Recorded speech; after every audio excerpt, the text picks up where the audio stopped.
So looking into the dictionary for the meanings of these terms that are used here, modesty is described as moderation.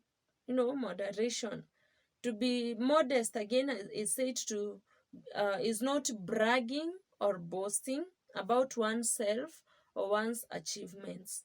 Although most of the time we fall into the temptation of boasting of what we have achieved and who we are.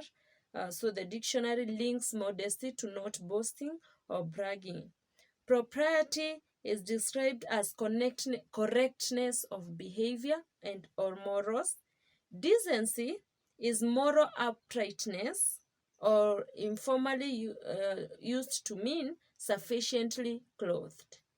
Now, looking at the meaning, these three terms, decency, modesty, propriety, they are all closely related, and they point to two basic things: dressing, as in clothing, and conduct, the behavior.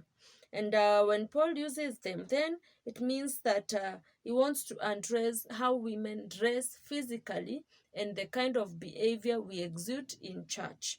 So it is important to also note that Paul was not exclusively talking about outer clothing, that one we have said.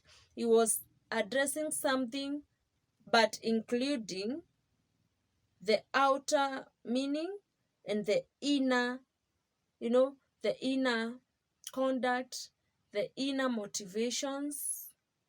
You see, it says good works. He talks of good works. And of course, towards the end of verse 10, that's where he mentions that, meaning that as women, we need to grow beyond the outer, the outward looks, which can actually be motivated by vanity, and vanity is a sin for a Christian. And then when we've overcome vanity that is expressed through costly dressing and adornment, we go beyond into investing in good works. This is the beauty of a woman in church.